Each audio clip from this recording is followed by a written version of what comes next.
모두의 혼란 그리고 하나의 가설? 트럼프의 트윗 하나에 나스닥 지수가 급락하는 모습. 대체 왜 이러는 거야? 라며 혼란스러워하는 투자자. 입으로는 주가 상승과 약달러를 외치면서 행동으로는 관세 폭탄과 증시 폭락을 유발하는 남자. 도널드 트럼프. 그의 예측 불가능한 행동에 전 세계 투자자들이 골머리를 앓고 있습니다. 그냥 미치광인가? 대체 진짜 속내가 뭐야? 체스판 위에서 모든 말을 조종하는 체스 마스터로서의 트럼프 이미지. 하지만 만약 이 모든 혼란이 사실은 그가 짜놓은 거대한 시나리오의 일부라면 어떨까요?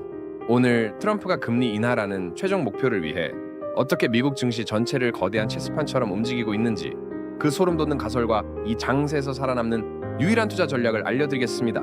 트럼프의 모순 말과 행동이 다른 이유. 트럼프의 행동을 이해하려면 그의 모순부터 파악해야 합니다. 약달러 원한다 말 베러스 강달러 정책 행동을 비교. 첫째, 달러의 모순. 그는 입으로는 수출을 위해 약달러가 좋다고 말하지만 그의 모든 정책, 고율 관세, 동맹국 투자 강요, 스테이블 코인은 역설적으로 달러를 미국으로 끌어들여 강달러를 만듭니다. 둘째, 금리의 모순. 그는 연준에게 금리 내려라고 윽박지르면서 동시에 시장에 관세 충격을 주어 주가를 떨어뜨립니다. 이 미치광이 같은 행동들. 하지만 이 두 가지 모순을 연결하면 하나의 거대한 그림이 보이기 시작합니다. 트럼프의 큰 그림, 금리 인하를 위한 3단계 설계. 트럼프의 최종 목표는 금리 인하를 통한 증시 버블 형성입니다. 그리고 이를 위해 그는 다음과 같은 3단계 시나리오를 설계한 것으로 보입니다. 3단계 시나리오를 보여주는 흐름도 1단계 의도적인 증시 충격, 관세 폭탄 같은 충격 요법으로 시장의 공포를 조장합니다. 2단계 장기 금리 하락 유도. 시장이 불안해지면 투자자들은 안전자산인 미국 장기 국채로 몰려들고 이는 자연스럽게 장기 금리를 끌어내립니다.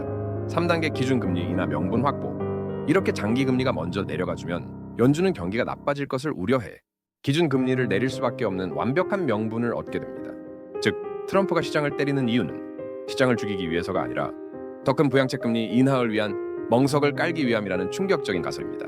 그리고 이 패턴은 놀랍게도 2018년 트럼프 1기 때와 정확히 일치합니다. 살아남는 법, 예측이 아닌 대응의 영역. 와, 그럼 트럼프 천재네. 이제 금리 인하 올 테니 풀매수하면 되겠다 라고 생각하셨다면 당신은 아직 하수입니다.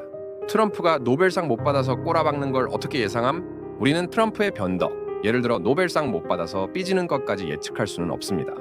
미래를 정확히 예측하려는 시도는 신의 영역이며 오만한 투자자의 가장 큰 패망 원인입니다. 그렇다면 우리는 어떻게 해야 할까요? 바로 예측이 아닌 대응의 영역으로 넘어가야 합니다. UFC 선수가 상대의 움직임을 예측하는 게 아니라 상대가 펀치를 날리면 피하고 틈이 보이면 카운터를 날리는 것처럼 우리도 여러 시나리오를 미리 세워둬야 합니다. 만약 이대로 반등한다면 어떻게 추격 매수할 것인가? 만약 더 하락한다면 어디서 물을 탈 것인가? 만약 최악의 상황이 온다면 어떻게 내 자산을 지킬 것인가? 했지. 하락론자를 욕하지 마라.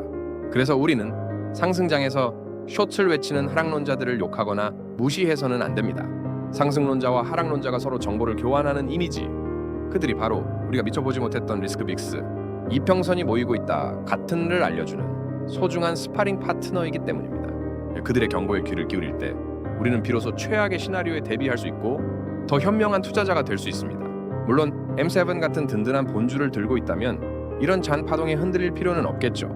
하지만 레버리지라는 칼 위에서 춤을 추고 있다면 반드시 여러 시나리오를 준비하고 시장의 모든 목소리에 귀를 기울여야 합니다.